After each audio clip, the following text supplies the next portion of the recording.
Ever built a deck that looks just absolutely sick, awesome on paper, but then in-game it dirtles or it stalls or it folds to one removal spell? Well, that is what we're going to be talking about today, the most common Commander deck building mistakes and how you can fix them. Welcome back to My Mythical Meta. My name is Travis, and I am joined by my brother Benjamin. Hello. And my good friend Derek. Hello. Hey, welcome back to the show. We're going to discuss the 8 most common Commander deck building mistakes, what they look like in the game so you can identify them for yourselves, and how you can fix them. You're going to leave this episode with concrete tests and fixes to improve your decks and your gameplay. And here's my challenge to you. As you're listening, whenever you think, man, that's exactly what's happening in my blank deck. That's exactly what's happening in my Avatar Roku deck, or that's exactly what's happening in my Grand Arbiter Augustin IV deck. As soon as you have that moment where you think that's exactly what's happening, click like, comment, give us a timestamp so that we can talk about your deck and talk about what's going on. Okay, Benjamin, set the frame for us. This episode is about good deck building in Commander. What does that mean? What does it mean for a deck to be well built? What's the criteria? Yeah, so good deck building in Commander really comes down to 4 things. Your deck consistently executes a plan, right? You have a plan from start to finish, and you have the cards and the tempo and the pieces to take it from start to finish. Number 2, it can interact with the rest of the table at the moments that matter. It's running counter spells, removal, protection, whatever it is. That means that when someone else is doing something to go off or interrupt your game plan, it can respond appropriately. Number 3, it uses mana efficiently across the game. And that can mean a bunch of things in different contexts, but mana efficiency, using all your mana at different times, is really important. And then finally, it can recover when disrupted. You want to be able to play the game at all points in the game. So absolutely. Now, at point 3, I was thinking the thing Derek is always saying about Magic is that this card game is a resource management game. Yes. And not all of them are, but this one is.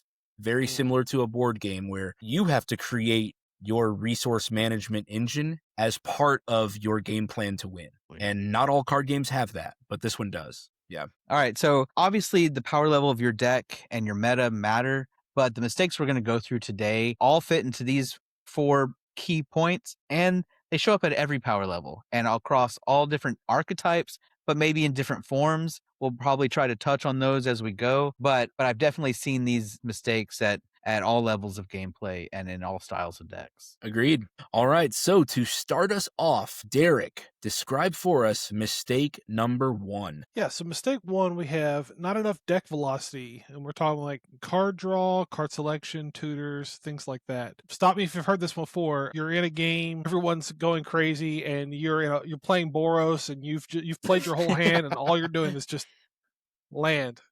Yeah. Land. You're waiting 30 minutes to get back to your turn to draw that one land, hoping it saves your life. It's like, that's awful feeling. So what we're talking about is, we're talking about top decking, like I was just talking about. We're talking about drawing the wrong half of your deck, getting your synergy pieces out too late, or if you're having trouble with, when I was talking about just playing land after land after land, having mana flood, or the reverse, being mana screwed. Yeah. We think I'll go out, and this is the hill I'll die on. Whatever card draw you're running in your deck, you're not running enough probably. Unless you're doing like card draw matters type stuff. Yeah. Yeah. I think you just got to have just tons of it, way more than you think you do, if you want to stay relevant at all points of the game. You want stuff that gives you, like, Phyrexian Arena lets you draw an extra card at your upkeep. Night's Whisper lets you draw 2 cards, lose 2 life. Harmonize lets you draw 3 cards. These things that just let you get cards, pay some mana, get some cards. Some of them are kind of burst, like the Harmonize I just talked about. Some are like incremental value, like Phyrexian Arena. Throw a little Rishkar's expertise in there. Yeah. Oh my gosh. My my Omnath deck, draw cards equal to the toughness. Let me draw like 60 cards. Right. Yeah. because I've gone crazy, gone stupid. They're having having more than 7 cards. Sure, you have to discard, but you're picking the best 7 cards of that hand, and surely you get closer and closer to victory with the best hand possible for the Yeah, situation absolutely. at hand. That's card draw and card selection happening at the same time. Yes. Yeah. If you had a card that said, look at 20 cards, keep the best 7, like, yes, Yeah, you'd play that. I'd play that card. Yeah. I'd absolutely play that card. Yeah. Yeah. Yeah. We've mentioned on several of our archetype guides this idea of drawing the wrong half of your deck. So many synergies, so many archetypes rely on maybe 3 pillars or 4 pillars. They rely on the +1/+1 counters, the adding, the multiplying, the trample. Like, you got to have 3 of them or whatever. And if you don't draw one of them, then the deck can't finish the game. If I don't give my big green creatures trample, I can't finish. So trample is a pillar that's got to be there, and you have to draw into it.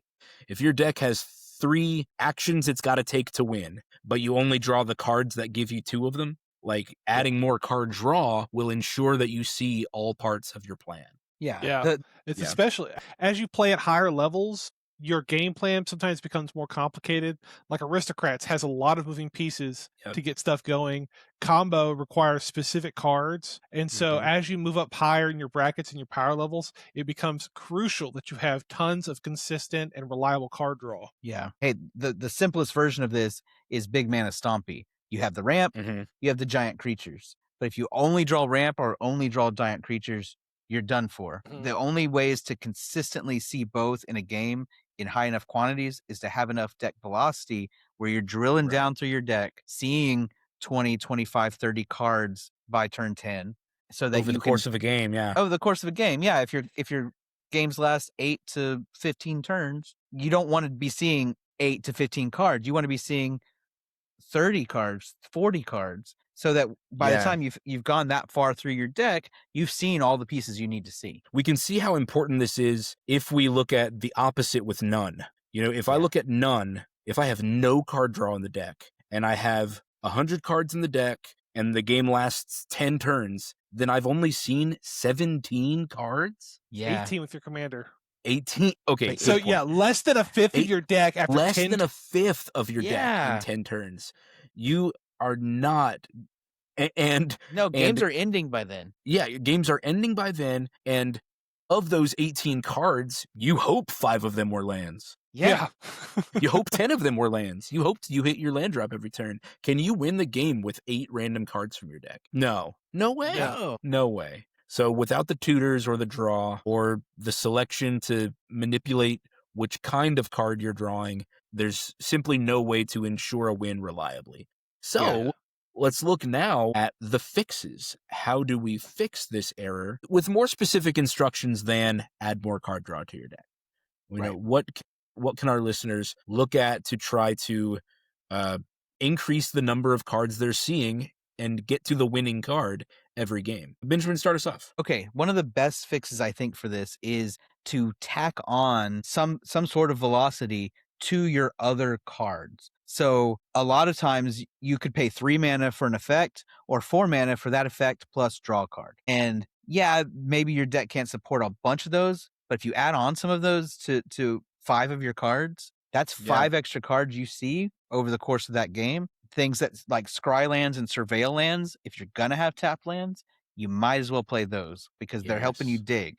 They're smoothing out your draws. They're helping you to, like, early on you drew 7 cards, right? And if your turn 1 play is a scry land, you've actually seen 8 cards, and you get to decide if that's what you need turn 1 or turn 2, or if you're going to put that to the bottom and dig deeper. So that's what I think is, if you just find the cards that tack on seeing more cards to what you're already doing, you will see a ton more cards over the course of any game. That's really helpful. Yeah. Absolutely.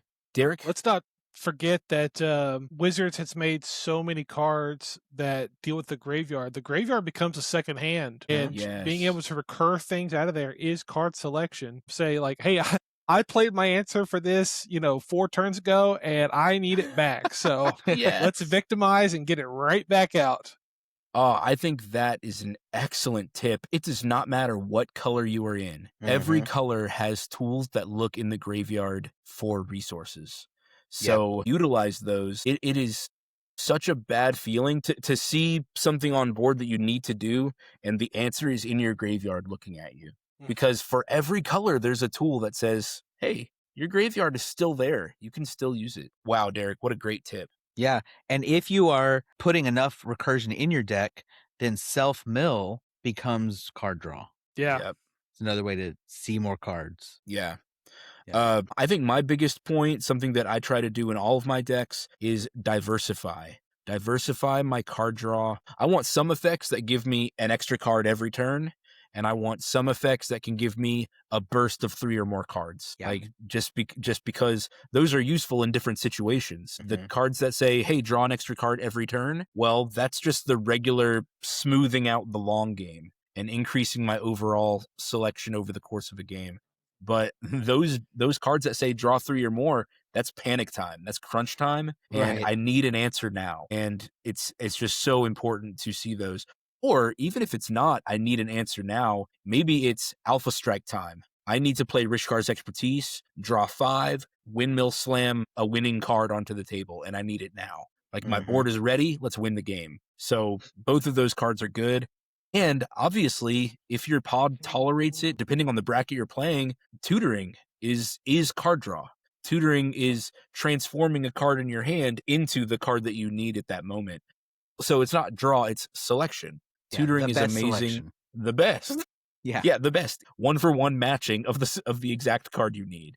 So definitely consider tutoring if that is in line with the bracket level that you play at, or with the way your pod likes to play games. Here's our practical rule. If your deck needs multiple pieces to matter, like we said, those pillars of actions, velocity is not optional. You can't say no to this section of deck building. Yeah.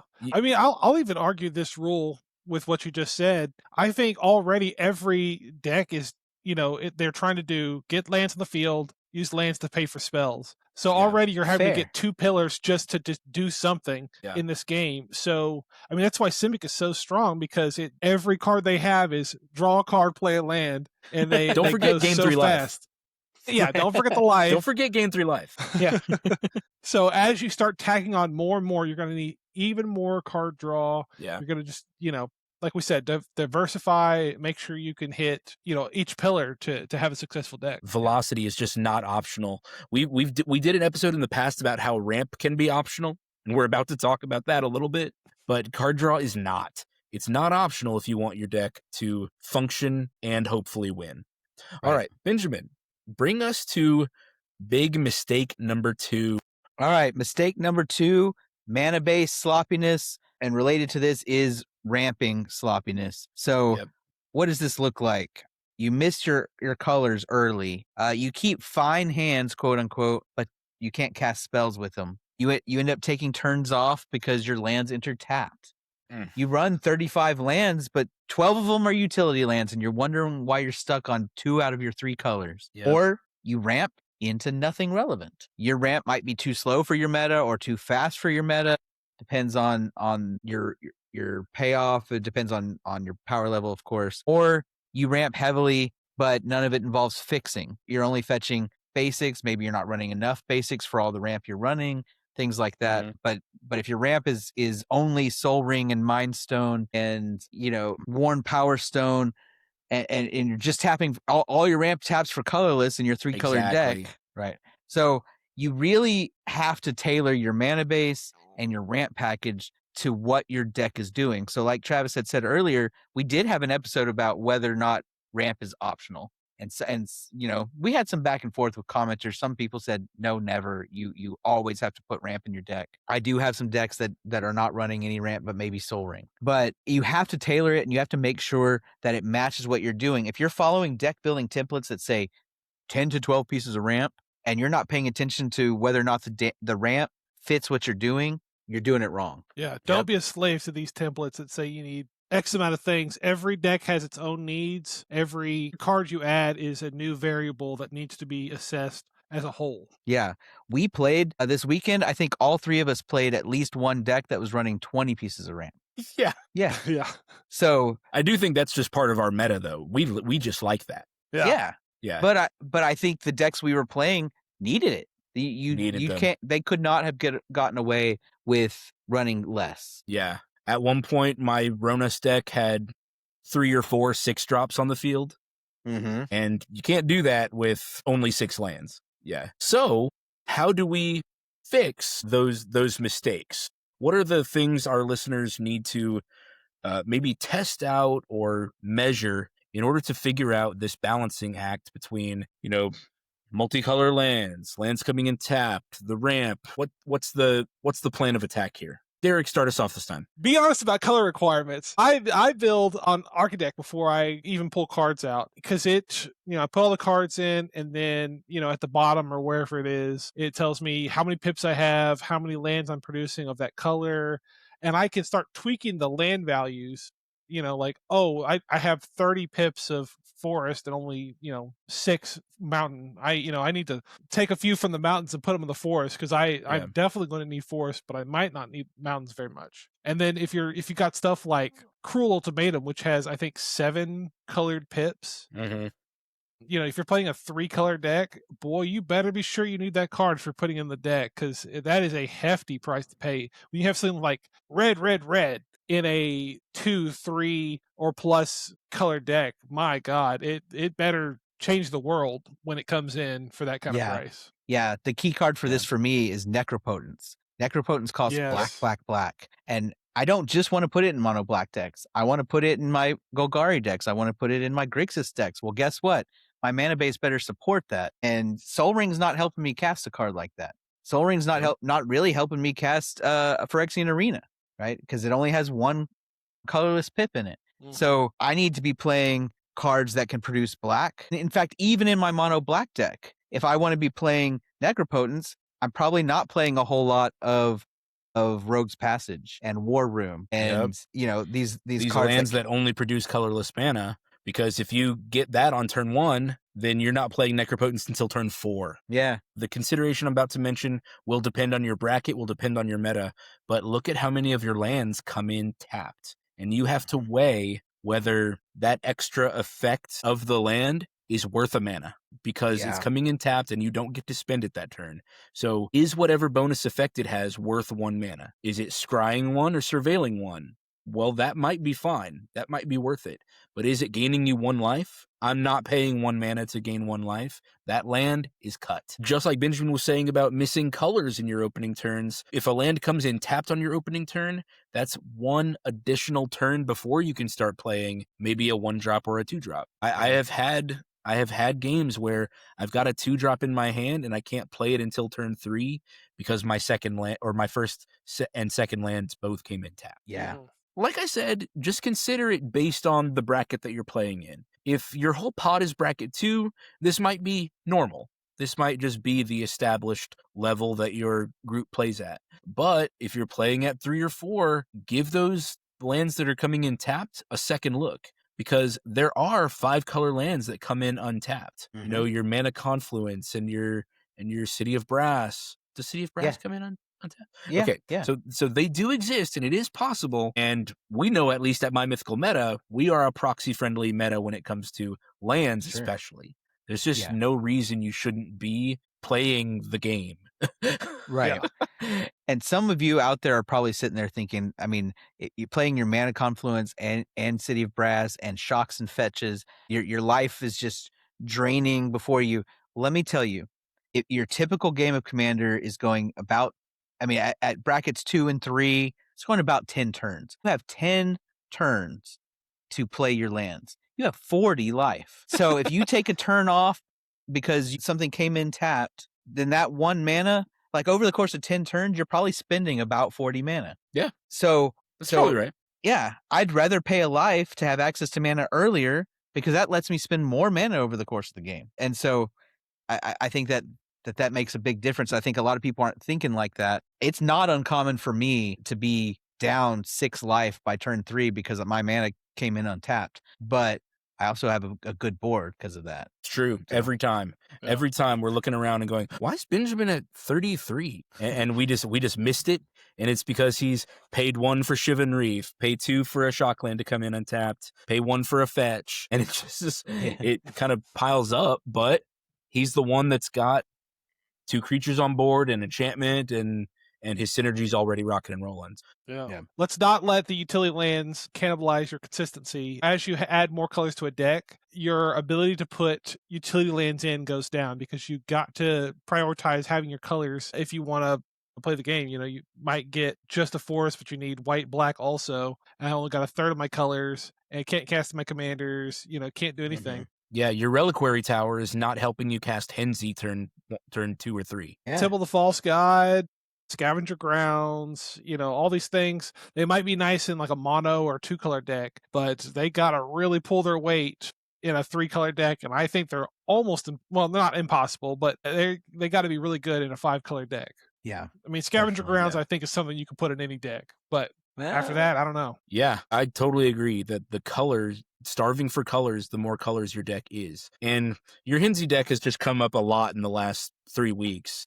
But having 3-colored pips and needing him on turn 2 or 3 in order for the rest of the deck to work, it really puts in perspective how detrimental it would be for your turn 2 or 3 land to be a colorless land. Yeah, because killer. None of the rest of the deck can do anything yet. Yeah. Let's also talk about ramp. On the other side of the mana base, we've got an entire episode about mana bases as well, but the typical rule for our mana is 1 per turn, but we want more. Yeah. We want more, and you want more, listener. You want to be able to cast more than 1 spell per turn, and ramp is the only way to do that. So there are a couple requirements for your ramp as well. Ramp should be fixing your colors early, for the same reason that your mana should be fixing your colors early as well. Your ramp should be fixing your colors. You have specific parts in your deck that really matter. The most common one is how much your commander costs, right? Yeah. But there might also be certain payoffs. It could be your top ends. I have a Progenitus deck that has a big clog at 6 and 7 mana, because that's where a lot of the damage doublers and stuff like that are sitting up there, Engrass Marauder and stuff like that. Sure. So whatever it is, you have certain points that will tip you over the edge, and you need to get there quickly. You need to accelerate into those. And so you want to make sure that your deck is designed to get you there. And ramp is basically the only way to do that, because I cannot guarantee if I'm running 40 lands, I'm not guaranteed to hit 6 mana on time. But if I'm playing, what are the ones that bring in 2 forests or whatever? There's a whole bunch of those. Explosive Vegetation, Sky Shroud Claim, stuff like that. Then I can guarantee I can very much increase the odds that I'm getting to 6, because those take me from 4 to 6. Right. I was about to say 6 is the breaking point for my Bronus the Indomitable mono green. There's just a bunch of great 6-drop, big, heavy-hitting creatures, things that are giving my creatures haste, like Surrak and Goreclaw. Like 6 mana is the break point for that deck as well. Yeah. You were mentioning Henzi. Henzi is a great example of this, because if your deck relies on Henzi, then getting 3 specific mana is the break point for that deck. Yeah. And then it's specifically, well, not specifically, you can play Henzi on turn 3, but you want to play a land that gives you, a color to get a dork or some other 1-mana ramp spell, probably a green producing land. Play Birds of Paradise, play a different land, tap for 3, get Henzi on turn 2, tap 4, slam another land down, and now you're blitzing for 5. Right. And that's where like the bulk of the meat of creatures is at CMC 5. Yeah. And that goes along with our next point, synergizing with your commander or whatever your game plan is. Yeah. Making sure that whatever breakpoint you have based on your game plan, that your ramp is helping you get there. Benjamin and I just mentioned our 2 decks that have breakpoints at 6, and that's why a 4-mana ramp spell would be acceptable. But in Henzi, whose breakpoint is at 3, playing Explosive Vegetation is not an option. It's too late. No. Yeah. Okay. The only ramp that's acceptable in that deck is 1-drops, is 1-mana dorks. Or do you have any 1-mana rocks? I think Soul Ring is in the deck, but it's not there. But that won't help you get Henzi. Yeah, that's just hard casting stuff later. I've got some green Aura, like Enchant Forest That's right. or Enchant Wild Growth and Lands. Utopia Sprawl. Yeah. Yeah. There might be. I mean, there are different types of elves, like Elves of Deep Shadow, which plays for a green but taps for a black Right. to help me hit colors too. Yeah. So you've heard us talk about getting to these breakpoints, but there are decks that don't need that ramp. And you kind of mentioned that with, hey, Explosive Vegetation is unacceptable in Hinsey. But like, if you're playing an aggro deck, a storm deck, a combo deck whose combo pieces are a 3-drop plus a 2-drop plus a 1-drop, like old Malira combo, if y'all remember that. Those sorts of things, you don't want to be playing a lot of ramp that actually makes it take longer to get to those things. You want to be playing, you would rather be playing draw or rather be playing creatures, right? Krinko doesn't want to be ramping on turn 2. Krinko wants to be playing goblins on turn 2, right? Make sure that you're not overdoing the ramp, because what'll happen is not only will it interrupt your game plan, but you'll find yourself empty-handed real fast because you ramp, you play all your stuff, and then you're done. Make sure your ramp package matches the game plan. I will say also, kind of, I guess, for reverse, that kind of takes everything we're talking about on its head, synergizing with the commander. So my Joda deck is the one that has the Jeskai colors, and then it pays Wooburg. I'm trying to accelerate to like 9, 10, 12 mana before I ever cast my commander, because I want to slam Joda down and then immediately activate his ability to play something and get immediate value, because I don't think he would survive. I'll go around the table to untap my lands. So in that case, I'm trying to just absolutely floor it with every ramp spell you can imagine to just, turn 4 or 5 having 10 mana. Right. Yeah.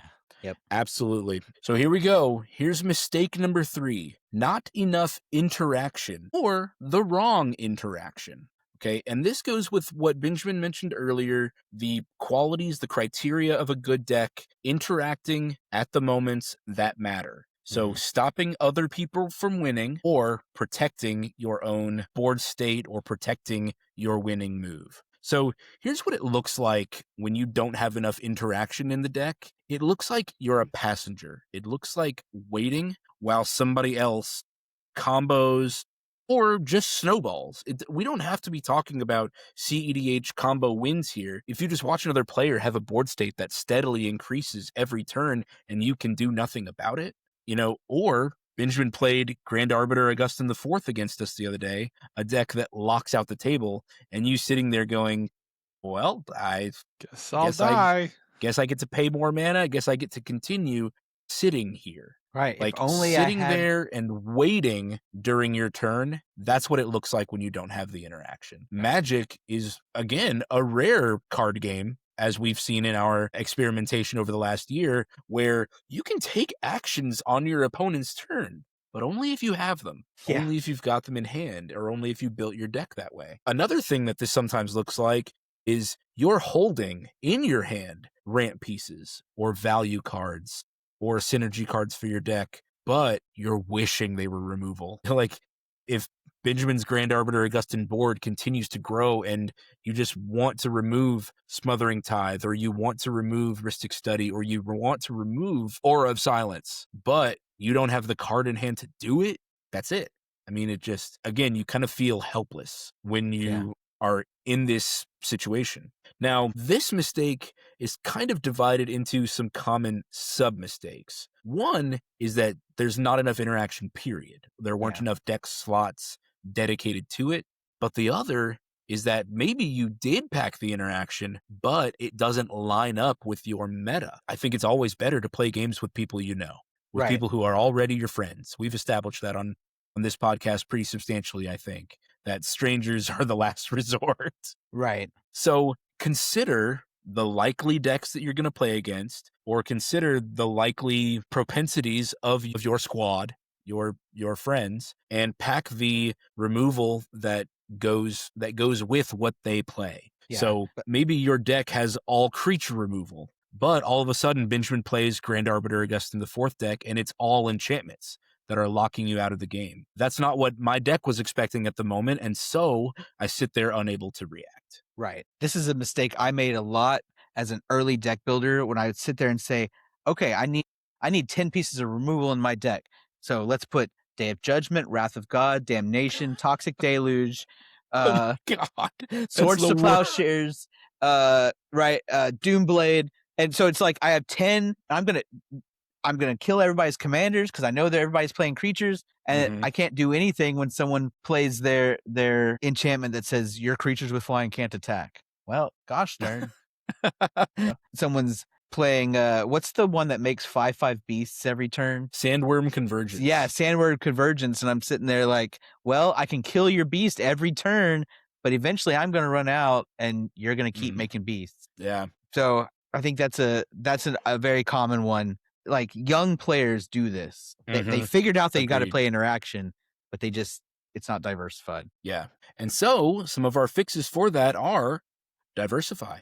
Yeah. You got to switch the tax and make sure that your removal suite can handle lots of different possibilities. It's got to include some single target removal across different permanent types. I mean, I think Command Zone just did a short maybe a week ago with Rachel Week saying she hates Generous Gift and Beast Within. Ooh. What do y'all think about that? Okay. I don't know. I mean, white has, like exile effects and stuff like that, but hitting target permanent, pretty good. See, that's what I'm thinking. In our meta, a 3/3 body is not terribly relevant. Usually we have big creatures that can, I was playing Omnath and I was just eating lightning elementals every single turn. Yeah. Yeah, for nothing, matter. Like a 5/1 every single turn, not dying. So a 3/3 is not that much. Yeah, and it's gonna get swept away in the next whatever. Somebody's gonna wipe the board or play a Cyclonic Rift or something, and the token's just doesn't matter. Yeah, in our meta, I think we feel that token is just negligible. It is more important to be able to target any permanent with that card. If Benjamin has a Maze of Ith and it's stopping my Voltron or it's stopping my Sirac and Goreclaw from getting in, then hey, my Beast Within can handle it. Yeah. I don't have to worry about it anymore. So single target removal across permanent types, creatures, artifacts, enchantments, lands. Yeah. Do you think it's worth it to run Planeswalker removal? That's what I got the creatures for. Yeah, exactly. Yeah, your creatures are Planeswalker removal. Yeah. Any other major types? Battles? Counterspells? Well, so stack interaction is the stack interaction, right? Yeah. I do think it's important to run counterspells when you can.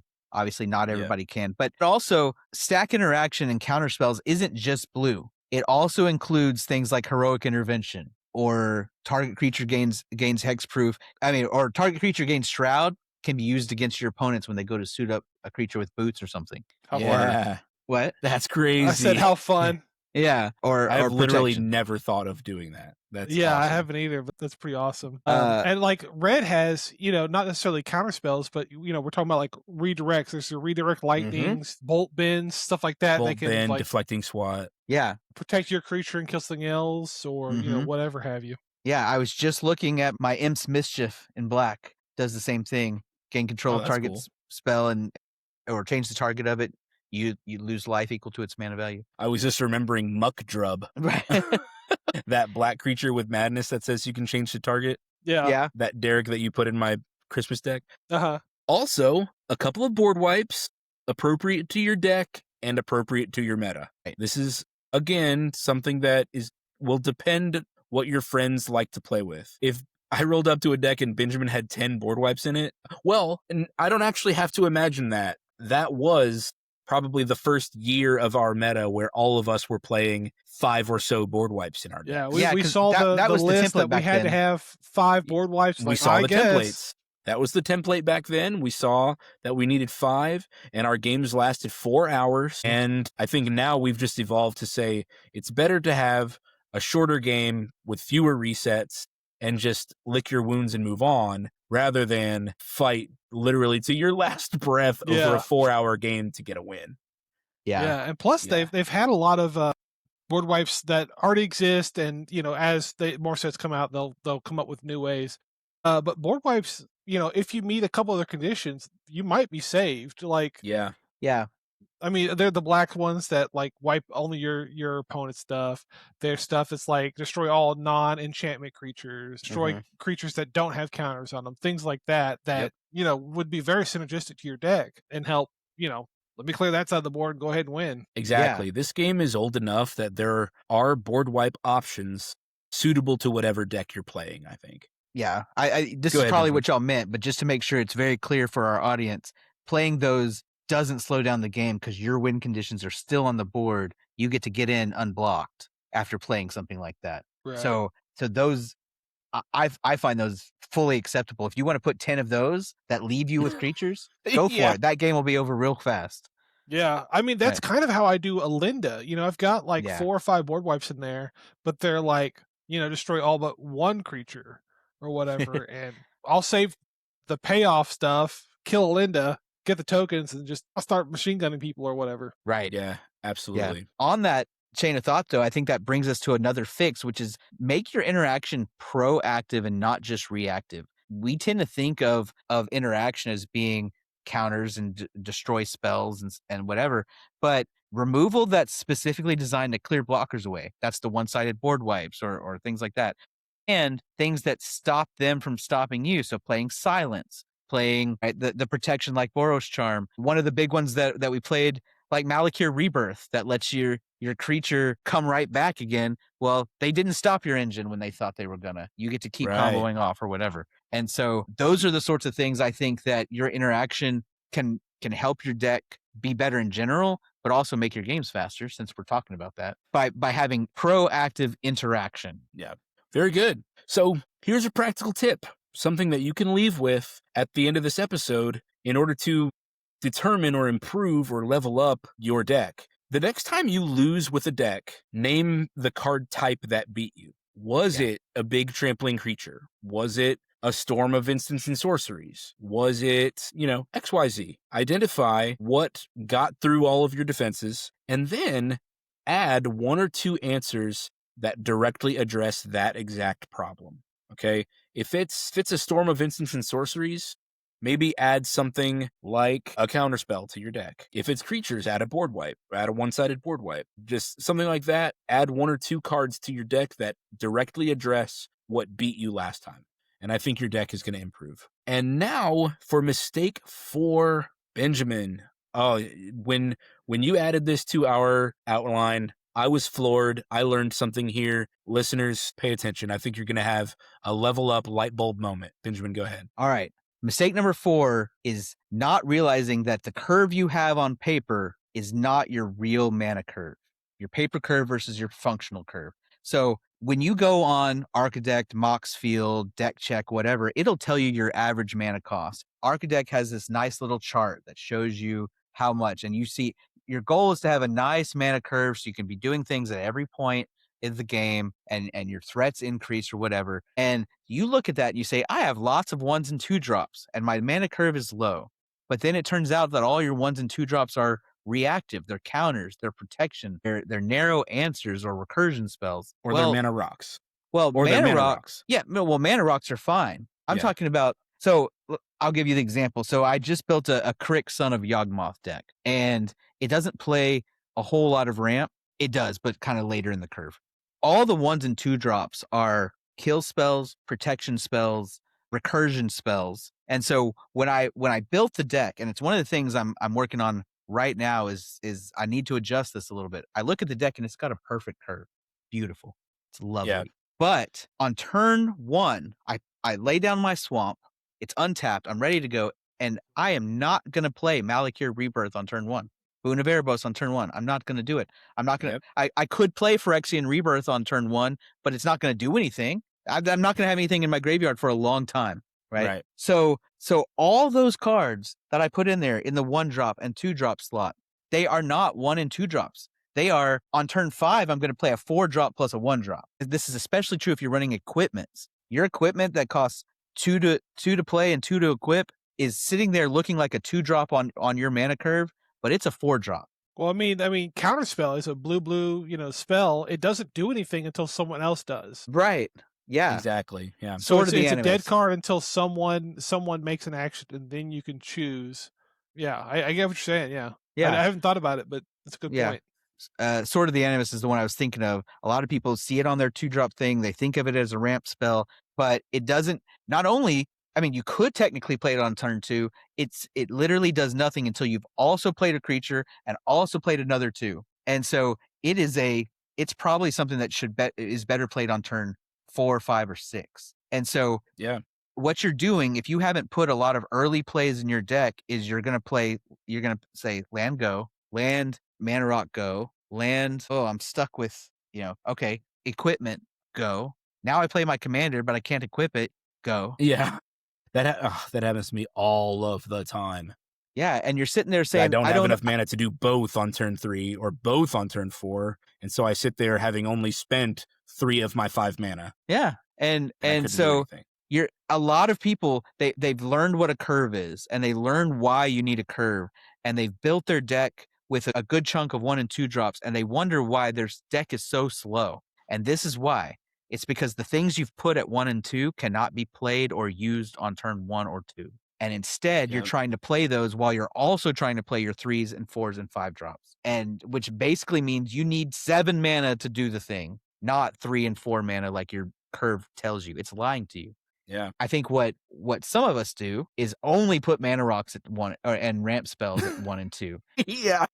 That's fine. That's a good way to ensure that this is not that you're not having this problem. But yeah, you got to do something, right? You cannot take turns 1, 2, and 3 off, not affecting the board. If all you've done is play a mana rock on turn 2 and an equipment spell on turn 3, you haven't done anything. Your opponents are not shaking in their boots. Your opponents have ramped to 5 or 6 mana and played a Titan. Or yeah, your opponents are shifting to mid game, and you're still developing. Yeah.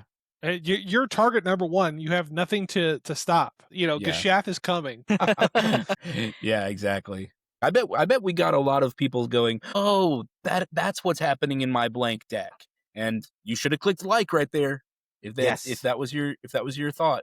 So now, how do we fix that? How do we change what our 1, 2, and 3 drops look like in order to create a more accurate mana curve on the paper? Or we just start ignoring what Architect says and say, okay, I have to do this for myself now. I have to lay out my own curve and see which of my cards are developing, which of my cards are reactive, and determine if the number of card slots you've dedicated is enough. Yeah. Based on what your other criteria was. Yeah. One cool thing, Architect does allow you to put in custom mana value. Yes. I don't know if other places do that because I don't use other places.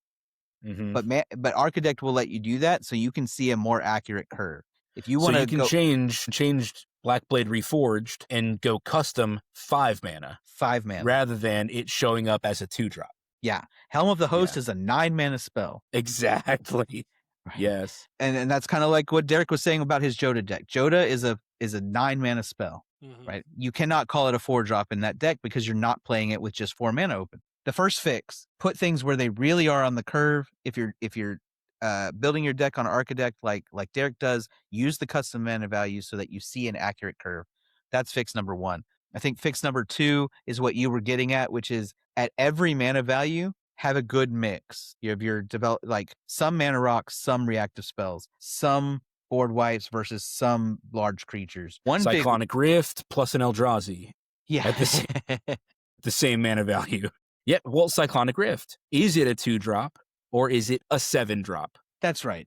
It's obviously let's be honest. Let's all be honest with each other. I mean, maybe it's fine at both, but it's a game changer at 7. The 2 mana one is the emergency. Yeah. I'm going to die right now if I don't pay 2 mana. Yeah. Right. Yeah, I put it in my 7-drop pile, and so should you, but when you're building your deck online, it doesn't do that. It's putting it in the 2-drop pile, and it's tricking you into thinking you have a low mana curve. It's tricking you into thinking your curve is 3 or lower, but it's actually 3.6. Exactly. Yeah. Yeah. So like we've talked about in almost all of these categories so far, make sure that you're developing in the early game. Make sure that on turn 1, turn 2, and turn 3, you have moves to make. Your opponents are making those moves and they're building their boards. Any green player out there setting up their win on turns 1, 2, and 3 because they're ramping. So if you're not doing that, then what are you doing? Any color could be ramping on turns 1, 2, and 3, but you know for a fact that the green player will be. And so if you're not, what are you doing? It needs to be as impactful. Right. And this applies even at really high power levels. If you're playing CDH, you know that people are tutoring or playing fast mana on turn 1. And if you are getting into CEDH, but you are not. You're playing, if you're playing nothing but reactive spells at 1 and 2, then yeah, people are scared of you, but they're just going to go off as soon as you play your first permanent, right? And then you don't have the 1s and 2 drops to actually, they're not scared of you. So, and we know that that's what we always want, is our opponents to be afraid of us. Is that not what y'all do? That's exactly what we want.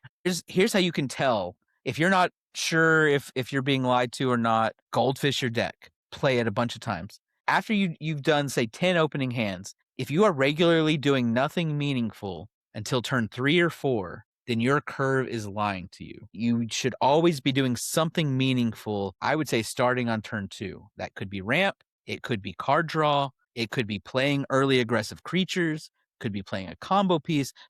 Every archetype has something to do on turn 2. And if you are not doing something on turns 1 through 3, because you're sitting there holding back saying, oh, I've got a counter spell and a removal spell and a tap land, then your deck is not good. It's a common deck building mistake. Common deck building mistake. Well, and as you're doing these goldfishes and you are taking your first action on turn 3 or 4, determine why that is. Is it the card types in your hand are reactionary? Or maybe it's your mana coming in tapped, or you're noticing that you don't have the right colors until turn 4, or whatever. But always be diagnosing. Always be running every single goldfish run, like up through turn 4. Run it through and say, why did this one fail if it did? And if it didn't, great. Bring it to game night. Start trying it out. Okay, we are going to pause here. This is part 1 of our 8 mistakes. We covered 4 today, and we are going to cover our next 4 next week. But you've got homework, listener. You've got homework. Pick one deck that you own and do that functional curve test that Benjamin just talked about. 10 opening hands. Does it have meaningful actions on turn 2, 3, and 4? Do that functional curve test that Benjamin talks about. Let us know how it goes in the comments, and let us know how you're going to fix it. Listeners, do you have a My Deck Never Works problem? Let us know. Maybe we're going to cover it next week, and if we don't, well, then we've got another future episode coming where we can address your My Deck Never Works problem. Don't forget, we've got a push to 6,000 subscribers, a push to 100 patrons, so that we can push our patron giveaways and so that we can continue to grow our My Mythical Meta community.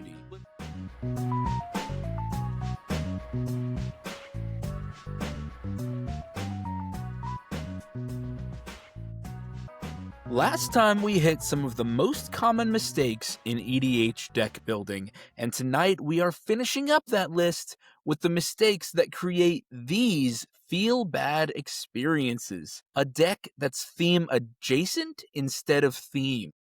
Deck can't function if the commander costs 10 and it got removed twice. The deck with 8 win conditions, but not enough ways to win. And then we're going to close with the most practical fix that takes 10 minutes and changes everything: goldfishing with intent. Not goldfishing and asking, did I win? But asking all of the questions up till then. Did my deck develop on time? Do I actually get to play Magic? So if your deck has ever made you say, I swear this is good, while you draw your 7th land in a row, congratulations, this episode is for you. You are in the right place. Welcome back to My Mythical Meta. My name is Travis, and I am joined by my brother, Benjamin. Hello. And my excellent friend, Derek. It's me. My Mythical Meta is on its first leg of our 2026 6K fun run. We are pushing towards 6,000 followers this year on all social media platforms. So please, listener, wherever you watch us or listen, talking to you Spotify listeners out there, please click subscribe, share with a friend in your playgroup, and leave us a 5-star review on your podcast app. Today's episode is dedicated to Josie Wales. Yeah. Woo! The outlaw on YouTube. Josie Wales, thank you so much for taking the leap to support us directly on YouTube. Your support means everything to us. Our YouTube members and patrons enjoy early episodes, 20% off with our sponsor Eldorado Gaming, access to our community Discord to chat with us personally and participate in our community brews, and every listener who subscribes directly gets a fully edited Deck Doctor video made especially for you. And coming soon, as our community continues to evolve, we are going to set up games with our patrons live through the power of the internet. So, listeners, if you're interested in becoming a patron for only $4 a month, you can go to patreon.com/mymythicalmeta, or you can click join anywhere on YouTube that our videos are playing. We are in our Patreon push to 100. Whenever we reach 100 patrons and or YouTube community members, My Mythical Meta is going to begin giving away the non-land portions of any deck that we do a video for. You're going to have to figure out the lands on your own, but we will send you the non-lands, and these giveaways will be limited to our patrons and YouTube members. So, if that sounds like something you want to dip your hand into, get in here, get your personal video, and your entry into these regular giveaways. Without further ado, let's lay out the roadmap for tonight's episode. We're going to discuss 4 more mistakes that make decks seem random or underbuilt. But at the end, you are going to leave with a troubleshooting test for diagnosing these common deck errors. So throughout the video, whenever you think that is exactly what's happening in my blank deck, click like, comment, give us a timestamp, and tell us about your deck and the problem you're going through. Here we go. We are up to our first error of the night, and Derek is going to start us off. Go ahead, Derek. Yeah, so the first mistake we want to talk about today is your over-reliance on commander and the lack of redundancy. What it looks like, your deck is unplayable without your commander. You know, with the modern era of deck building, there's a commander that does everything these days. Absolutely. And so it's, you know, back in the Wild West, you had a commander that was just there, sometimes just for colors, while you built the deck, you know, that you wanted to actually play. Now every commander has a deck that can do what they want in roughly the colors they want to do it at. Yeah, how they just came out with Sultai Elves, right, Derek? Yes, exactly. I pioneer before my time. I walked so WotC could run. Yeah, exactly. This is an easy one to fall into, the over-reliance. You know, we want to have backups for what the commander does. And we've gotten to the point, I mean, we're having, 6 sets a year? It's like 700 cards, not including like any secret layers and all that stuff that comes we out. know that in 2025, there were almost 500 legendary creatures. Yeah, just legendary creatures. That's not Just like legendary all the creatures. draft chaff and all that stuff. So God bless them at WotC. They are some creative folks, but they have to explore places they've already explored before. So you'll see, you know, I want to see a blink commander that does this in these colors, and then one that does the same thing but slightly different. Yeah. Right. Like, for instance, Henzi he cares about big creatures in Jund. Helga, the frog, she's in Bant, so green, white, blue instead of green, black, red, doing similar things. You know, there's commanders for everything. If you don't have your backup commanders, which don't have to be legendary creatures, right? They can be artifacts or non-legendary creatures or enchantments that also do what your commander does. But if you don't have ways to get your commander back from the graveyard like you do in Henzi, or backup commanders that can also do what your commander does, or a million ways to protect your commander, then your deck's going to fall apart. We experienced this with Travis's Avatar Roku deck. We all know that when Roku's on the battlefield, that he's a menace. And so chaos is going to ensue. Yeah. And somebody's about to take a ton of damage. Yes. So from Derek, other people's creatures. Right. So Derek kills Roku a few times, and then he sits there, goes, okay. Which not completely true, because Travis didn't fall into this deck building mistake. He does have some ways to win without Roku, but it's a lot worse. It's a lot worse. It's so much harder. It's Yeah. so much harder. What I was thinking on what Derek was saying is that now that there are hyper-specific commanders for everything, it does become more likely where if your commander is removed, it might be more difficult to replicate the exact thing your commander is doing. And so filling your deck with the closest redundancies that you can becomes more and more important, because commanders nowadays are hyper specific and hyper valuable. Like Ashling the Limitless is elementals entering and leaving the battlefield. Well, if Ashling the Limitless gets removed, I need a different way to get elementals to enter and leave. Maybe that means I need Horde of Notions in the deck, or I need Massive Mysteries in the deck, because these are more ways to get lots of enter the battlefield triggers. Once Ashling gets removed, I either need to find ways to replicate her ability or protect Ashling at all costs. Like, that becomes the choice you need to make whenever you're deck building now, is complete redundancies or find protection and recursion for your hyper-specific command. Yeah. So we've kind of touched on all these, but Derek, how do we fix the problem of over-reliance on a commander when, like Travis said, there aren't third and fourth and fifth creatures that just do the same thing? What can we do about this? Yeah, I really like what Travis said, where you kind of get to the point where you, like, there aren't, one-to-one, like, Ashling's dead, I've got Ashling 2 in the back, so there's not someone that can immediately fill that hole and do exactly what you want to do. So you need to focus on protection and or redundancy. We can try to get similar-ish effects. We can build recursion. The graveyard decks are stronger than ever. There are so many cards in every single color that are playing with the graveyard now. I don't think people use their own graveyards enough yet, but also I don't think people mess with like graveyard like hate as much as they like should rest in either. peace. Yeah. Yeah, rest in peace. Deathrite Shaman to just target card as you need it. Just things like that.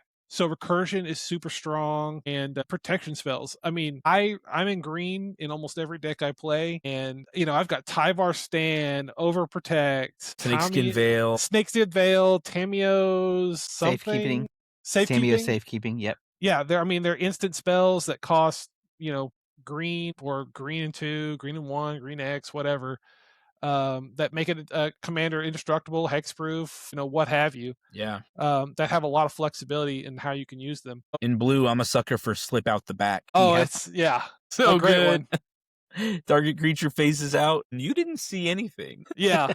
So as you're deck building, you're going to want to look at what your commander does and ask yourself, Avatar Roku's eaten 4 removal spells. He costs 6 already, and then 2, 4, 6. Yeah, so he costs 12 mana, whatever, after 3 removals. How are you going to do it? Are you going to pay 12 mana to get him back out, or are you going to pivot and try something else? Put him in the graveyard and try to Underworld Breach him. Yeah, I mean, do you want to try to recur him? Do you want to try to, maybe you have Neheb the Eternal and get a bunch of red mana that way? Exactly. And there's a lot of things you need to do. So I think for fixes, identify what you want to do when your commander is out of commission, whether that be backup plans, recursion. Like with Henzi, I say that if he dies 3 times, he's going to the graveyard and I'm gonna have to recur him, or just start hard casting stuff and hope for the best. You're going to want redundancy, like I said, with these creatures that have extra similar-ish abilities. Like, again, Henzi, he's fresh on my brain, so I can always kind of remember what's in him. Chainer Nightmare Adept, he is red-black, but he kind of, he lets me discard a card in the graveyard and then get something out of the graveyard, which could be the same card I put in there, or it can be some other creature that's like,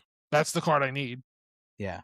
And then gives it haste. It gives it haste, which is, I don't get to draw the card that it's that an Blitz analog to Blitz, though. Yeah, it says I don't have to wait the turn. Part. I can haste out the attack. So when I get that enter the battlefield and that attack trigger in the same turn, which is the bread and butter of that deck. Yeah. I was thinking just now about, and we can link to this deck tech too, Benjamin's Grismold deck. Right. Grismold's probably most important ability is that he gets +1/+1 counters whenever creature tokens die. Now, Grismold does have the bonus of giving out lots more tokens, so Benjamin can kill those on command. But if Grismold is removed too many times, Benjamin has what he called in our deck tech Grismold Light. Right. And it's like 5 different creatures that all have this ability that says whenever a creature dies, put a +1/+1 counter on it.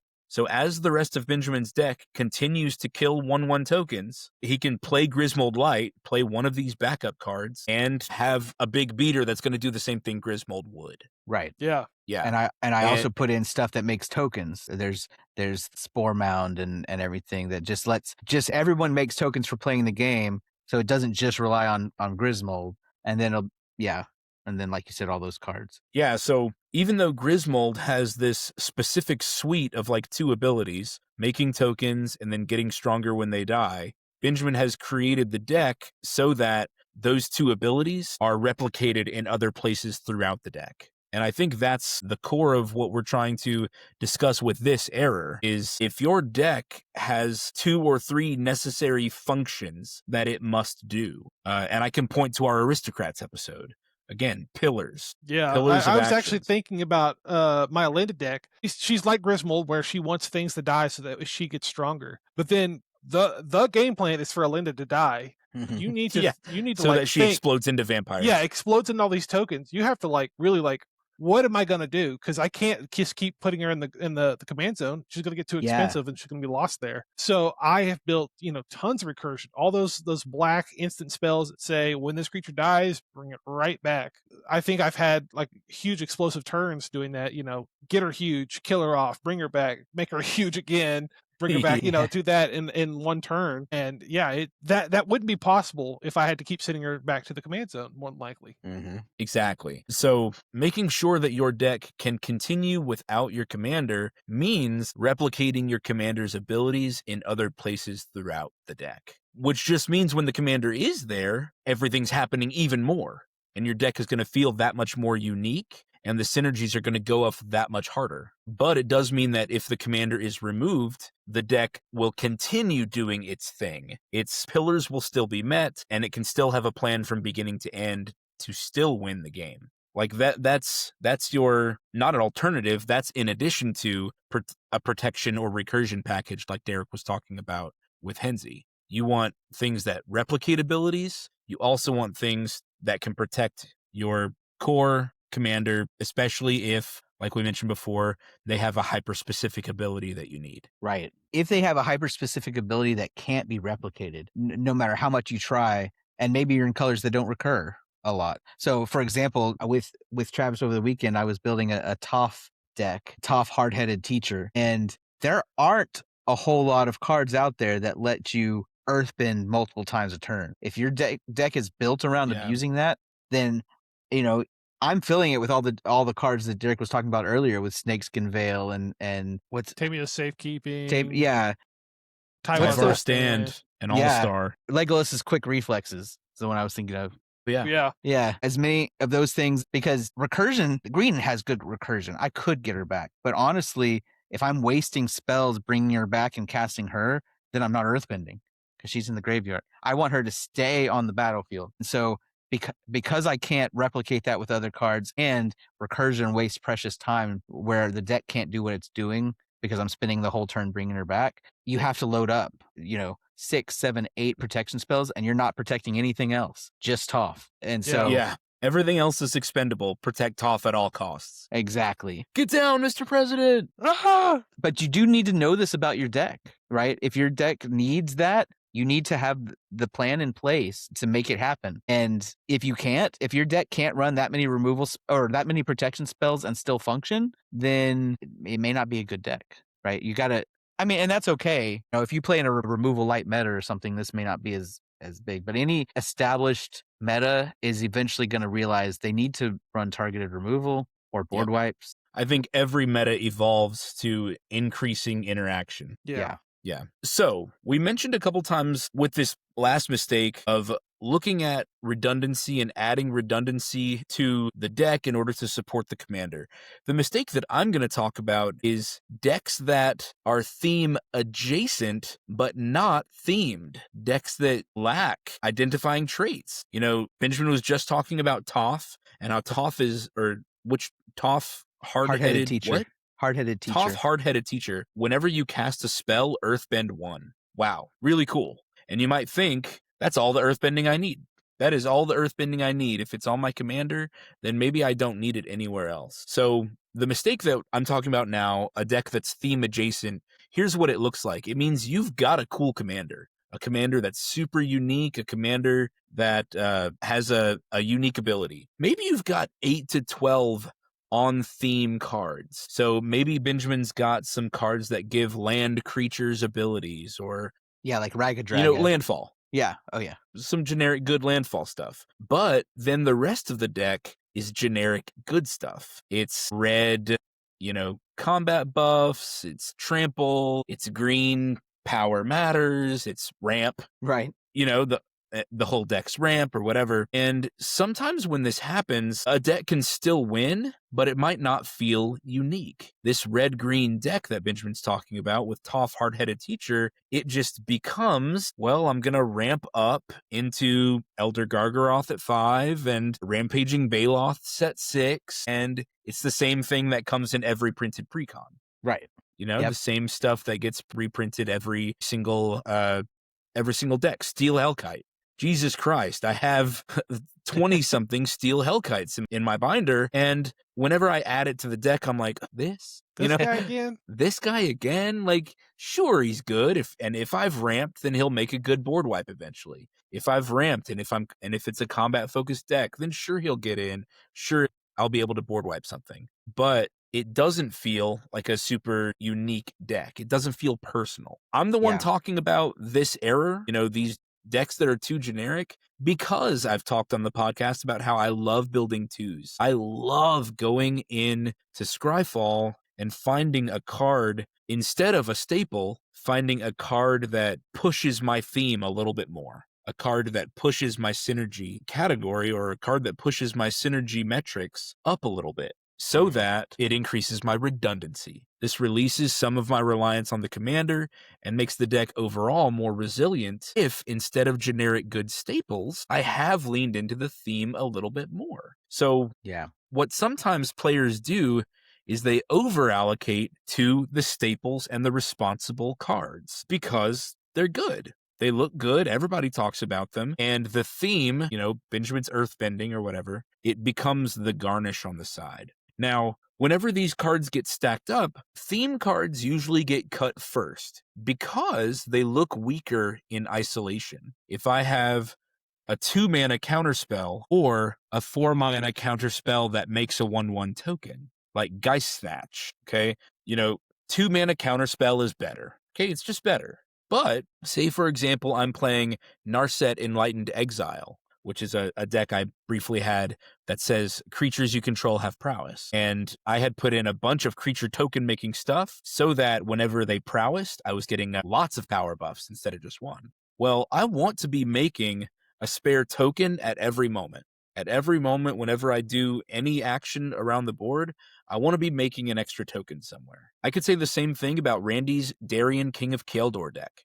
It's a life gain deck. That deck is going to replicate a bunch of regular deck functions that also gain 1 life. Right. He wants cards that are going to do all his normal things, add blockers, attack buffs or whatever, but he also wants life gain attached to those because that's the engine that's going to push him towards the end with Aetherflux Reservoir. But if those cards are standing right next to each other, Geist Snatch, which costs 4 and makes a token, or a counterspell that costs 2, well, Geist Snatch is very often going to get cut, right? Does that make sense? So that's why this happens. Another reason this happens sometimes is decks are trying to do too many things. Maybe the player, the deck builder, has got 3 different ideas for their Simic deck. That happens to me a lot. Because Simic can do anything. Simic can do life gain, ramp, or card draw. Right. Let me do all 3 with Uro. And then as they go through, they realize, well, again, a better counterspell is just counterspell rather than a counterspell that gains 3 life. I don't even know if there is a counterspell out there that gains 3 life. Sure. There is, but not in Simic. Not in Simic. Anyway. Absorb. Absorb. What color is that? Blue-white. Blue-white. Okay, so how do you fix this? Well, it starts with defining the theme, and you've got to hammer it out in 1 sentence. And I used to be an English teacher. We called this our thesis statement. What is the point of the deck? What are you trying to prove in this essay? I will blank. Yeah. When Benjamin and I were making the Ashling Precon upgrade, we talked about this. We had what do we want this deck to do? What's the mission statement that this deck is going out there to accomplish? And it's well, elementals love to enter and they love to die. So let's focus on, leaning into those kind of mechanics. So enter the battlefield triggers, leave the battlefield triggers, because things are leaving the battlefield often because they die. Built recursion in there to get them back, creating more enter the battlefield triggers. Benjamin, you want to add anything here? I think that the thesis statement thing is good. And I think we have showcased this and when we did our deck techs, right? We're always saying, yeah, we have some staples or whatever, but then we'll say, let's replace those staples with the kind of cards you're talking about. And we will often highlight the cards that are doing things that you wouldn't normally do. And since we were talking about Toph earlier, I think that's a great example. I will almost always put Cultivate and Kodama's Reach in a deck, but because I'm playing Toph and have Earthbent lands, I'm replacing those with Harrow and a bunch of those. So the benefit is they're instant speed, and I get both lands come back onto the battlefield instead of just one, right? But it plays into the theme, even though in a vacuum, normally I would say Harrow is a worse card than Cultivate for me. Yeah. But because it fits the theme, you stick it in there. And so I think that I love just those responsible categories fitting your theme, Yeah, so making sure that your card draw, your ramp, your interaction, making sure that those have extra synergy with whatever the plan is, whatever the theme of the deck is, making sure that they line up with the thesis statement too. Exactly. Yeah. So your thesis statement can help you find those things. And I think we did that when we were doing the Ashling video. Before we started, we were kind of like, okay, which elementals can be removal? Which elementals can be card draw? That way, we're not just sticking Phyrexian Arena. Why? We could be playing Mold Drifter, and right. So it's that sort of thing. Yeah. Why play Cyclonic Rift when you can do Sunderflock? Sunderflock. Yeah. Right. Yeah. Yeah. Exactly. And whenever you choose Sunderflock instead of Cyclonic Rift, you're going to get the ability that you need, as well as whatever the rest of your deck is triggering off of it or benefiting from the fact that you have leaned in. The fact that you have leaned in harder. So in order to make this switch from your staples to your on-theme cards instead, you can kind of do this in two ways. Last episode, Benjamin mentioned you can find an on-theme card that adds draw a card to it. You can find an on-theme card that adds untap a land, or things like that become ramp, or that become card draw, or that become interaction. And they just mentioned finding an elemental that does the removal. Or you can find the removal that also has the added thing like Geist Snatch, counter target spell, also make a token. You can search them up both ways, but either way, whenever you cross-pollinate your theme amongst all of the categories in your deck is going to feel more unique, and every card, even your vegetables, those staple categories, is going to push your game plan forward. Yeah. I will say that this doesn't work as well in brackets 4 and 5. Brackets 4 and 5 are really just built on staples. But yeah, like Travis was, those decks are more streamlined, right? You get fewer things to play with because you got to put, you put your staples. There are objectively the best ramp cards, and yeah, you got to put the best in slots for those categories. Yeah, and it's kind of why I think our meta doesn't play those. It's not that we don't like to win, and not that we aren't willing to play those cards, but really we only play the best cards when they are also fit the theme, and otherwise we're not doing that because it's not as much fun. But that's not to say that the decks aren't good. I think that this makes decks better generally because, as Travis was saying earlier, when you have that much synergy, when every single card you play procs the abilities of 3 other cards, then it feels very powerful. And I think it can keep up with, staples.deck. So yeah, so here's a quick rule of thumb for this mistake about being theme adjacent instead of having a themed deck. If your deck's identity relies on synergy, then that means you want theme density. You want to see it every game without tutoring. So try out Goldfishing, try out your opening hand, and try out, the first 4 turns. And if those hands don't feel on theme, if you haven't noticed in your Daxos Blessed by the Sun deck, if instead of setting up tokens and gaining life on turns 1 through 3, you have started locking people out as fast as you can, well then you're just creating a staple white deck rather than a uniquely themed white deck that has its own identity. All right, let's move on to our next common mistake. Derek, Bring it around town. Yeah, so this is probably going to be probably most seen as a beginner mistake. Too Yeah. many win conditions, not enough ways to actually win. Let's say Felidar, is it Felidar Sovereign that when you gain, When you have 40 life, you win the yeah, game. when you have 40 life, putting that in there, sure. If you're in a life gain deck, that makes sense. But if you don't have life gain, don't put it in your deck. Like these, you have to build towards a win con instead of just having them in the deck. The deck won't win by itself. You have to build the board presence. You have one finisher, but with no way to find it. If you're playing Aetherflux Reservoir, it'll gain you 1 life when you cast a spell, and then when you cast a second spell, gain you 2 more life, and then 3, and then 4. But if you're not chaining spells together, it's going to be quite a big hurdle to climb to get enough life to shoot if you're someone. not chaining spells together in a spellslinger fashion, or if you haven't built life gain in some other way, then Aetherflux Reservoir is just kind of saying, I have a really cool death laser, but I don't have the fuel to power it. Yeah. Yeah. It's 4 mana, gain 1 life per turn. Yeah. Yeah. Yeah.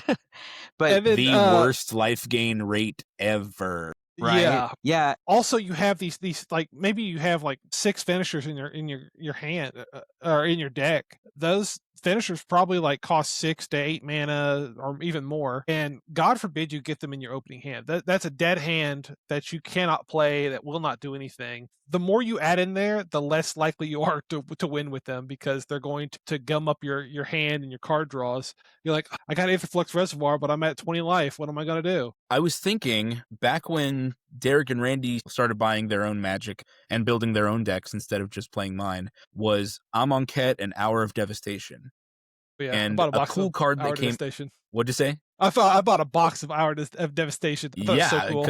Because it was cool as hell. Yeah. Wow, I pulled Approach of the Second Sun. Yeah. Randy loves to try to use that card. What Never won a with cool card. This is amazing. It costs 7 mana. And then back then, if you're playing standard, I can put 4 in my deck, or I can cast it and put it in my library 7th from the top. Okay, just gotta wait 7 turns, and I'll get it again. win. It's 7 more turns. All right. Exactly. But even the Amonkhet gods that say put it in your library 3rd from the top, that is a lifetime in Commander. That is probably an hour and a half of waiting.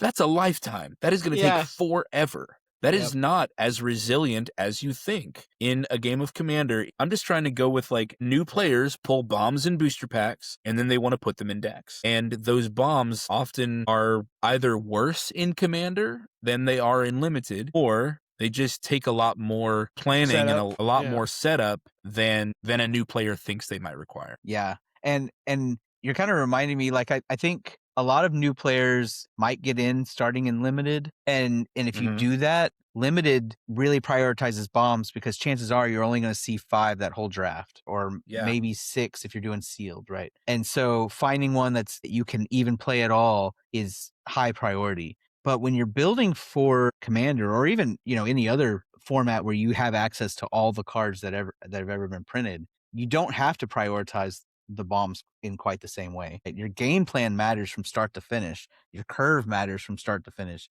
Your interaction matters from start to finish. And if you are only doing high-end game plan stuff, your deck's not going to work. You you need a good mix of enablers, protection, and all the core stuff, your ramp and your card draw and your interaction. But the stuff that makes your win conditions work, and that usually means you're going to have 1 or 2 avenues. You say, I either win with my commander because my commander combos in this way, or if that doesn't work, then I win with the token swarm, right? But like, you have like your plan A and your plan B, and the whole rest of your deck should be designed to get plan A or plan B from start to finish. I think I have an even better example from my own past. One of my first Commander decks was Avacyn Angel of Hope. Costs 8 mana, and I filled the deck with board wipes. But this was before I learned about ramp, though. And so the deck what it actually ended up doing was board wiping everyone until I got to 8 mana. That's a bad deck. God bless it. Benjamin says, it sounds like he's spitting. As a grown adult, I don't have the patience for it anymore. Yeah. Let's just move on. But playing Avacyn before I learned about ramp, I think that error falls into this description. Is saying I gotta have a plan to get to 8 mana. If that's what's in my command zone, I have to have a plan to get there.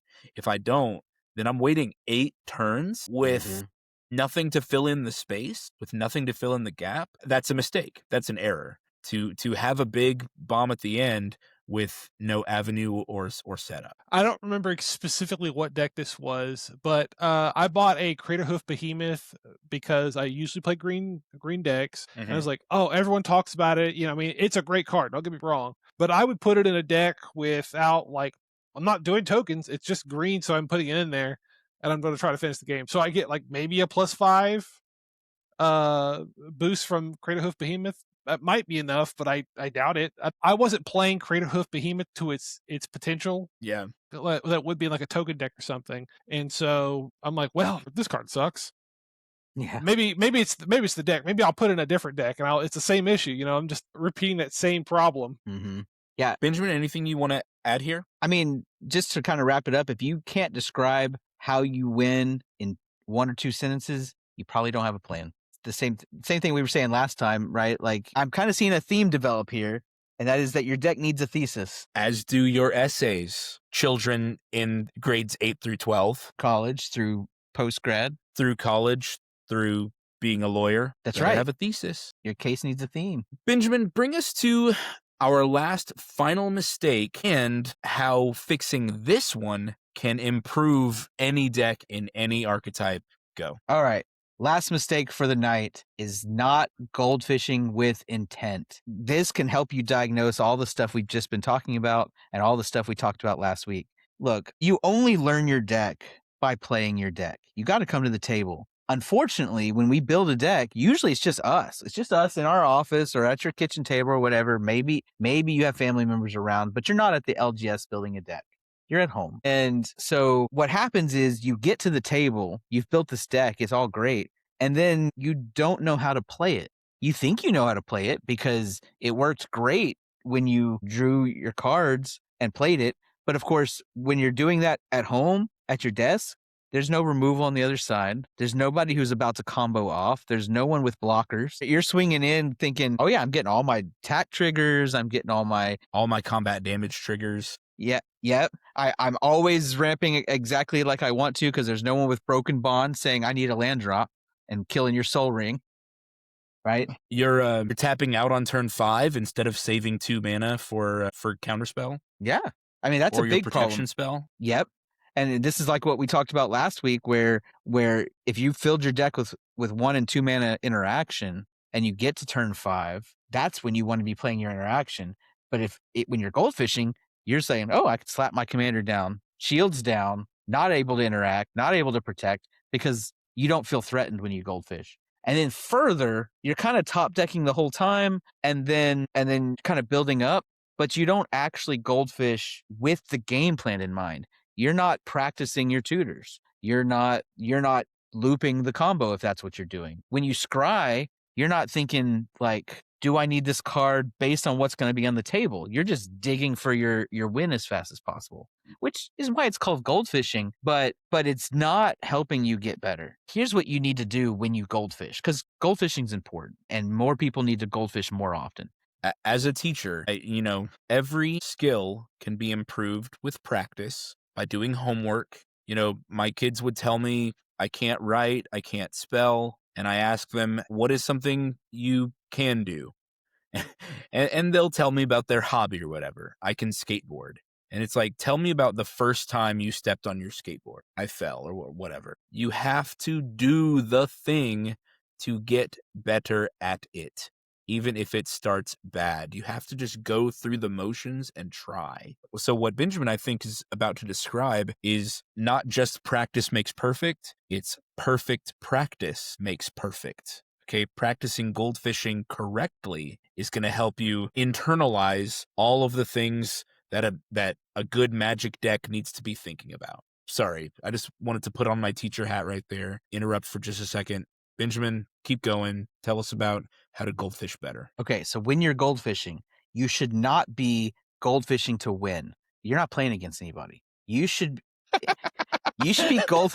And I'm totally guilty of this. The first time I goldfish a deck, I just want to do the thing. I goldfish and see how, and I get all giddy. Oh, it went off on turn 3 or 4 or whatever. But ultimately, you should be goldfishing looking for the patterns that your deck plays. How often are you doing things by turn 2, turn 3, like we talked about last time? How often have you developed the board? How often are you able to keep up mana for interaction? How often do you find yourself searching versus how often are you draw, miss a land drop, go? And of course, this, as you goldfish, it should teach you how to mulligan properly, whether or not you need to add certain categories. If you find yourself with, 6 drops and a land too often, go back to our last thing, say that's too many win conditions and not enough ways to actually win, right? How often are you able to see more than just 1 card per turn by turns 3 or 4? How often are you drawing that Sign in Blood, the Phyrexian Arena?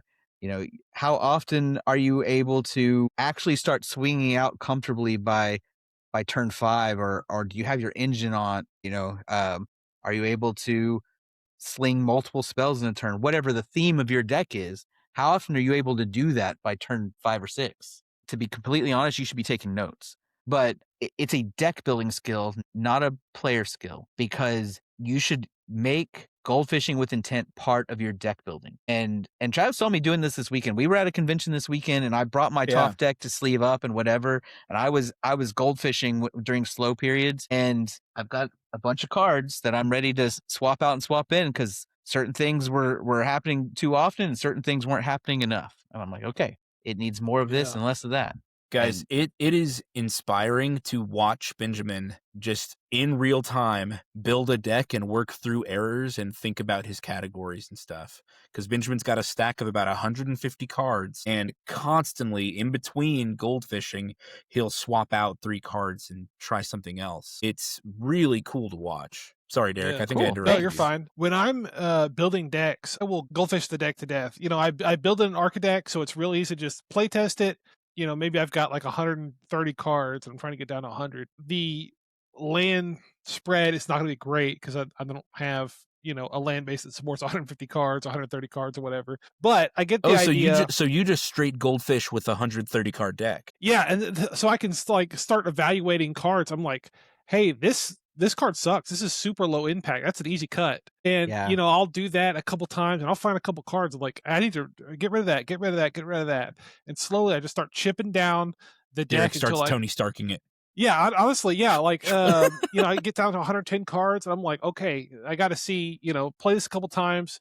And sometimes I invent little scenarios in my head. It's like, okay, it's turn 4. My commander's been removed. I have to replay it. What are we doing here? If I've got a tutor, what would I tutor? And, oh, there's nothing in here that's worth tutoring. Okay, take the tutor out. That's a free card space. That's a good one. Or add a win condition. Be like, I've got this tutor available from my collection. I could add a silver bullet in here for something. Yeah, I could add a ground seal to the deck. Yeah, to shut off graveyards, right? Stuff like that. I have a lot of commanders that require attack triggers. Yeah, and sometimes the board just gets stalled out. It's like, well, I can't safely get in there and do stuff, so I need to figure out ways to get around that. Maybe it's a rogue's passage. Maybe it's one-sided board wipe. Maybe it's some other thing that can help me protect my commander to get in there for the attack triggers. And goldfishing is a good way to kind of identify those weak points. Yeah. And when you are goldfishing and you feel like you've stalled out, you're like, okay, it's turn 6 and I'm not doing more of the thing. Write down why. Was it because you ramped too much and didn't draw enough? Did you run out of creatures to play? Like with Toph, it'd be like, do I have more than one spell so I can earthbend? Because if I'm relying on having earthbend lands, but I'm not able to play the spells to get more, then my board's not growing, right? I end up with 13 lands on the battlefield and nothing to attack with, right? Or whatever. But you should write it down and you'll start to see if you goldfish 10 times, there are things that show up more often than others. You say, man, I should add another card draw spell, or I should add 2 more lands to this deck or something like that. Yeah. And over time, I mean, your goldfish will help your deck building. A game day with your friends, and I'll talk about our game days, of course. On a really good day where the games are moving and grooving, we can maybe get 4 games in. if you wanted to spend an entire day with just one deck, that's still only 4 games. That is an entire day of helping a deck get better. That's still only 4. And so your goldfishing needs to evolve to include the intent that we've talked about. These guiding questions. Have I done any developing by turn 2? Have I seen extra cards by turn 3 or 4? Do I present a threat by turn 5? Like, by asking these guiding questions as you're goldfishing, you can more accurately simulate. It's obviously not perfect, okay? But you can more intentionally simulate what your deck is capable of doing so much faster. I could do 5 goldfishes in my bed before I go to sleep and have learned so much more about a deck than maybe 8 hours at the shop with my friends playing the same deck 4 times. Yeah, that's a great point. I used to do it a lot. I don't really do it a lot anymore. We're all friends with each other on Architect or whatever. We can go see each other's decks. Yeah. I'll pick some of y'all's most played decks. Like I'd go find Darian. I'd go find, whatever Travis's like hotness at that time, and maybe Benjamin if he's got one, and then play with that new deck. And I'll, roll around Have 4 dice, playtesters up. have 4 playtesters up. I'm playing each of your decks. Playing each of your decks as if I was, trying to win. So that way I can really simulate. I mean, it's still not perfect because, we all have different mindsets about like, oh, this and that, Randy's Derek, hot under the collar and wants to. I would love a 2-hour video of you saying, well, Travis is probably thinking about this and this and this. And I mean, that's how I'm doing it. And like, so it's I'm almost going to like make him do X, Y, Z. Yeah. Yeah. Like if Randy has an open opportunity to swing at someone, I assume he's going to swing at me. He will swing at Derek. Yeah, he will swing at me. And it's like I'm kind of decoding y'all's psychologies as I'm doing that. And I mean, it's a lot of work, and I have other fun things to do now. But I did learn a lot. It is, in this position, they would remove this commander. So now it's gone. Now I can kind of simulate what that rebuilding process would look like. That is so cool. Yeah, I love that. Benjamin, bring it home for us. Give our listeners a build checklist that kind of addresses what good decks do, a plan from beginning to end. What are some things they should be thinking as they're building as we bring it home? Go ahead. Yeah, so based on last week's episode, today's episode, just go through this checklist. Check your lands. You want to consistently hit your colors. You want to minimize tapped lands. Make sure that all your pips are supported. Don't be greedy with your utility land. Do an audit of your lands. Make sure they support your deck. Number 2, your ramp. Make sure that it matches the breakpoint. Where do you need to be doing things? Is your ramp helping you get there, or is it clogging up the space? And then make sure it fixes the colors adequately. Obviously, the more colors you have, the more your ramp needs to actually fix colors and not just get you more mana. Number 3, check your card draw and deck velocity. Make sure you have a good mix of burst draw versus steady draw engines that just help you see more over time. You got to have both. I want to add one thing there that I forgot to say last week. In my opinion, for your card draw and velocity, you probably want a mix of sorceries and instants versus permanents too. Yes. Because sometimes a torpor orb might shut off your enter the battlefield triggers or things like that. And you want to be able to get your card draw from another source as well. Yeah, that's just great a little advice. Added bonus there. Yeah, that's really good.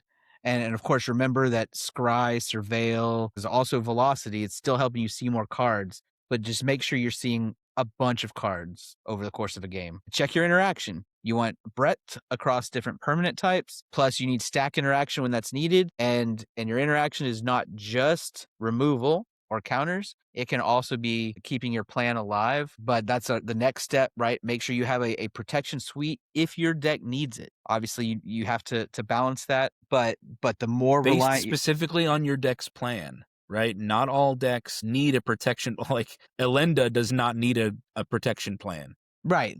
She is her own protection plan. Yeah. She has the grenades strapped to her own body. Right. She has the dynamite strapped to her own body, ready at any moment. Right. There are no protection spells in my Lord Windgrace deck.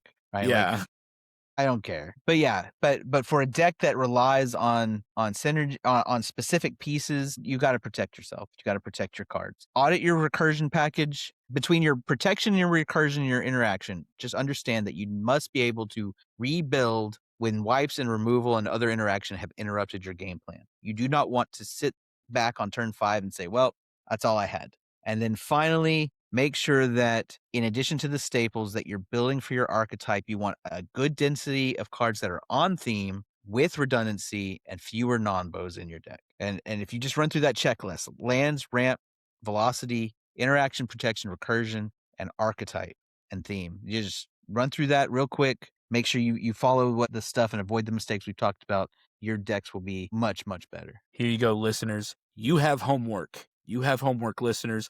I want you to take the deck that you think is your worst, and we all have one. We all have one where it's like, man, this deck never pops off the way I intended it to, or this deck is always too slow in turns 1 through 3. Take that deck, cut 10 cards, and add 10 new cards based on this deck audit that Benjamin has just described for us, these categories, and you will feel immediately like your deck leveled up. Maybe in between each of those cuts, do your opening hands, do your goldfishing with intent, goldfish differently than you used to. Instead of just pushing to your win condition as fast as possible, goldfish with those guiding questions we talked about before. Listeners, thank you so much for listening. Give us more My Deck Never Works problems. What else have you noticed in your decks that might be stopping it from winning or solving its plan? And I have an added question if you made it to the end of the video. What did you think of my RGB light that kept changing? And which color did you like best? Did you like that it changed or should it stay? I'm doing a little remodeling. So tell me what you like or dislike about my background and how I can continue to improve. Listeners, thank you guys so much for listening. Benjamin, Derek, thank you guys for an amazing 2 episodes. I have learned so much listening to you guys, and I know that listeners are learning a lot too. We're getting great comments and asking more questions like this, so I'm excited to see how these 2 videos are going to do and how they're going to grow our channel. Thank you guys for being my great friends. Adios. See ya. Have a good night, guys. This episode was sponsored by Eldorado Gaming. Use the promo code META for 10% off your order. Please like, comment, subscribe, and share. This episode was edited by me, Travis Konishek, and our intro and outro music is by Tyler Heath of the Oh Hellos.